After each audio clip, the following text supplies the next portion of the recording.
Hi, I'm Glenn Tinley with my Monday, December the 13th Monday moment. I apologize for my voice. I'm just getting over a cold. It is Monday, December the 13th.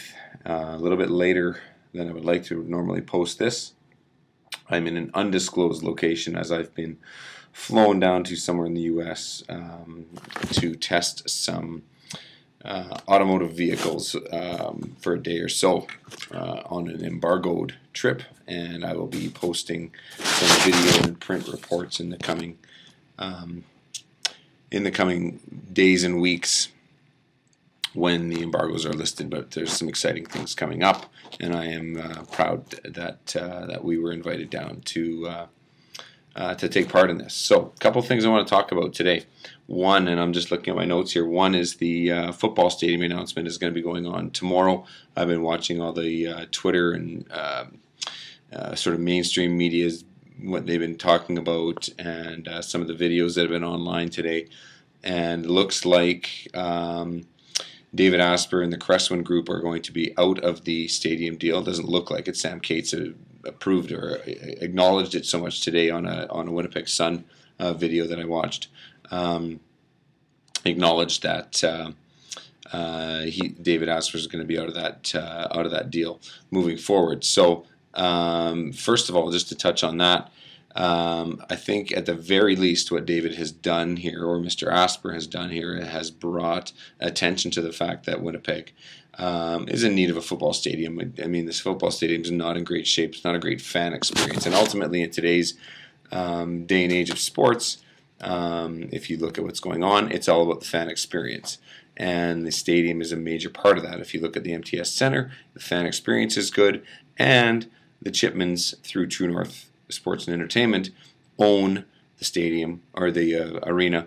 And they own all the revenue-generating things that happen inside of there, including concerts and everything else, and that's how they can make it go. So it's about the fan experience, and it's about ownership and control over the revenues that are coming in, and the Bombers don't have that as of yet. So if David would have been able to sort of pull off this deal, he would have maintained that, and he would have gotten that, and that would have helped it. But ultimately, it didn't happen that way.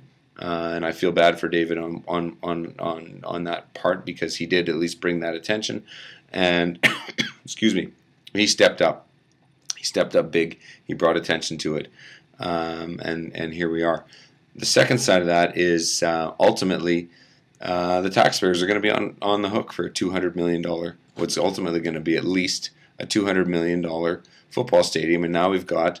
I'm going to say the provincial government building a football stadium. So, it's going to be $200 million bucks. And I'm not exactly sure that we need a $200 million. And I'm the first one to admit, I don't know all the ins and outs of this deal and how it all works. But do we have $200 million to spend? The provincial government needs to go and borrow the $200 million to begin with. So now the taxpayers are paying interest on that money. Yes, we need a new stadium, but are we better off spending $200 million that, yes, it's going to be split between the provincial government and the football team, but the football team is ultimately a community-owned team, which means the taxpayers own it, which means the taxpayers are on the hook for the other half. So, you're just playing the shell game. There's going to be a ticket surcharge. There's going to be an increase in tickets. There's going to be some revenues that will come from there to pay off the loan. But ultimately, we, the taxpayers, are on the hook for $200 million bucks, less, give or take, what the city is going to pitch in, and it's going to be some taxes regenerated from things. But ultimately, do we have $200 million to spend on a football stadium for a 9 or 10 game per year football season? And I want the Bisons to be in there as well, so they're going to be able to use it. But ultimately, it's university football. Do the Bisons need a 30,000 seat stadium to play in? This is not college football in the States, folks. Ultimately, we're just a couple of thousand people out to a Bison game, and they're in good shape. If we got the Vanier Cup here, you might get 10,000 people in there, I'm assuming. So I'm going to wait and see and let this play out. But ultimately, I'm not exactly sure on this deal. We are not the NFL. We're the CFL. What they did in Montreal was amazing with their university stadium, and it was nowhere near $200 million. And Montreal is 3 million people, and Winnipeg Winnipeg is 750,000. So I apologize again for my cough. So that being said, I'm going to let this play out. But kudos to David for at least bringing it up, getting the ball rolling. I'm sorry he's out of it. I think it should be a privately owned initiative, and it is not going to be. It is going to be a taxpayer-owned or community-owned initiative, and we'll see where it all ends up.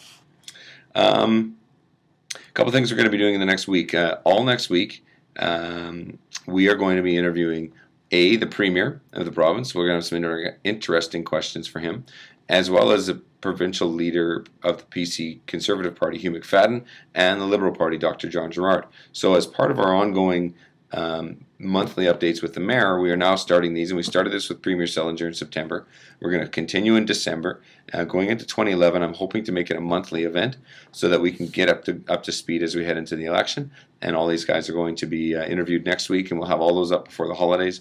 So you'll be able to see Premier Sellinger, Leader of the Opposition, Hugh McFadden, and Leader of the Liberal Party, Dr. John Gerrard, what they have to say about stadium deals, taxpayers. Bipole 3, guaranteed it's going to be on there because Hugh McFadden's going to bring that up, as I will bring it up with the Premier. I'd like to see Dr. John Gerrard's position on that. We're going to be talking about those types of things that we're talking about in Marketplace Magazine and some of our other publications. So we will be all those, and check Marketplace Magazine as well as itvwinnipeg.com for those videos. I want to talk a little bit about marketing in 2011. If you are a company who is marketing, if you own a company, you need to market. You need to advertise, you need to market, whatever it might be. Marketing is all about social, and what I don't mean by that is just start a Twitter page, start a Facebook page, do something like that. It's about conversations with your customers or your potential customers. Get engaged, get involved, and understand what they're thinking and how they're thinking about things. Communicate with them and converse with them. I'm going to be speaking on February the 15th at the Canadian Society of Association Executives Manitoba meeting here in Winnipeg. We're going to be talking about social media and how it affects things. But ultimately, if I can give you one piece of advice, it's figure out how you're going to create a two-way communications medium with your customers, because that is how you are going to engage them, and that is how you're going to build your business. And that's going to become more and more prevalent in 2011. And we at Studio Media Group have got print magazines, online. We've got our mobile app, the Peg, which I thank everybody for downloading it. It's been really popular so far and been overwhelming. We have a new outdoor and indoor digital signage network that we are preparing to launch in January. That's going to be very exciting. So it's about QR codes, it's about Facebook, it's about Twitter, it's about all these different things, but it's about how you use them all together at the same time and manage them, and manage the message, and manage the communication, and make sure that it's two ways. So we're going to be talking more about that as we move forward. Three last things. One real good book that I'm listening to on my morning runs is Darren Hardy, book called The Compound Effect. If I can give you a piece of advice of something to read over the holidays, or listen to on your iPod or your iPhone or whatever MP3 device you've got, The Compound Effect is awesome. It's 6 chapters. They're easy. And Darren Hardy, publisher of Success Magazine, does a fantastic job. And it's a great listen. He reads it himself. It's from experience, and it's a great read. Second of all, an app that I've been using for a while as a desktop, just put it onto my iPhone a day or two ago because I saw a review on it in Entrepreneur Magazine, is Evernote. If you want to have anything, I'm just going to bring it up real quick here. If you want to know about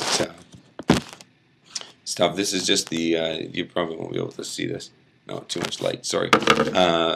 Voice, text, pictures, videos, anything, and it saves it all, it manages it all, keeps it in one place. You can tag it so you can search for it later.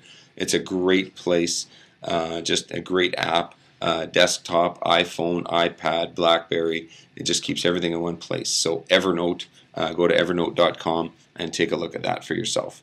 Last but not least, we have been working with, and we are working with, you saw it in Winnipeg Women Magazine, Pizzeria Gusto on Academy through the months of January, February, and March. Every second Monday is doing a 5-course culinary tour of Italy.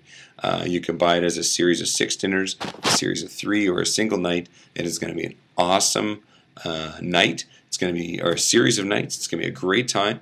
So go to winnipegwomen.net, click on the Pizzeria Gusto banner. It's right in the top left, right corner. You'll be easily can see it. Find out more information, or go to the PEG app, or the PEG in the Apple iTunes store. Go to the PEG app. It's on there under the Winnipeg events calendar. There's some information. Register. Join us every second Monday. We're going to be there. It's going to be a hoot. The chefs there are preparing a lot of special meals. Bobby Matola at Pizzeria Gusto has guaranteed everybody an amazing time. So join us through January, through Jan, Feb, and March, because in Winnipeg, Jan, Feb, and March, they're cold, but they're still a great time. And who would not want to be touring Italy in January and February? So there's my Monday moment. It is a little bit long, a little over 11 minutes, but wanted to get all that information in. We will be talking more next week about the stadium deal and the fallout, or the information that's going to come about this week. I will do my best to get a comment from David. I'll be sending him an email in a day or two to ask him for that, as well as we'll be updating some things. And next week will be our final blog before the holidays. So we will talk to you next week on next Monday in my Monday moment. Until then,